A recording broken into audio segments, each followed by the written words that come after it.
دا په هرات کې د کاشي جوړولو له فعالو کارخونو یوه ده چې بېلابېل ډوله رنګینې او دودیزې کاشیانې تولیدوي او د هېواد تاریخي آبداتو د ښکلا لپاره ترې ګټه اخیستل کیږي. دا کارخونه له هرات پرته نورو ولایتونو ته هم کاشیانې لیږدوي.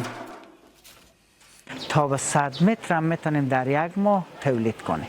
همین 6 نفر که عمال هستیم در ماه که همین نظر به تقاضای ما میتونیم همین بیشتر هم کنیم. 30 متر حد اوسط و همین 30 متر مربع در ما تولید میکنیم و که نیازها مرفوع شد.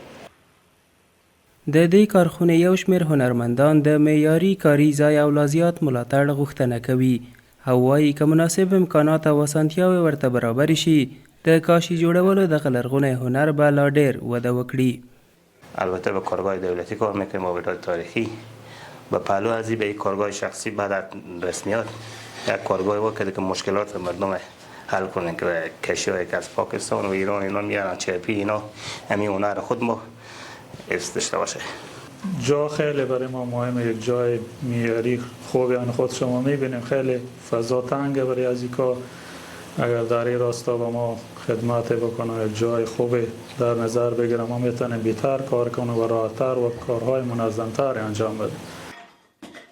له بلې خوا د هرات د تاریخي آبداتو ساتنې او مراقبت مسؤلین وایي دا مهال په هرات کې د کاشي جوړولو 3 کارخونې فعالې دي چې دودیزې او په لوړ کیفیت کاشیانې تولیدوي.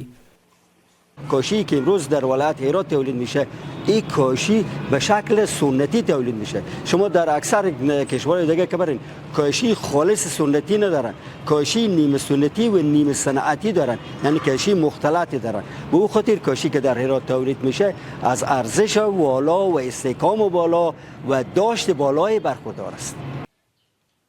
د دې کاشیو هنر او سبک د تیموریانو له دورې پاتې ارزښتمند میراث دی چې اوس په هرات کې د همدې هنر د ساتنې او ژوندي ساتلو لپاره هڅې روانې دي.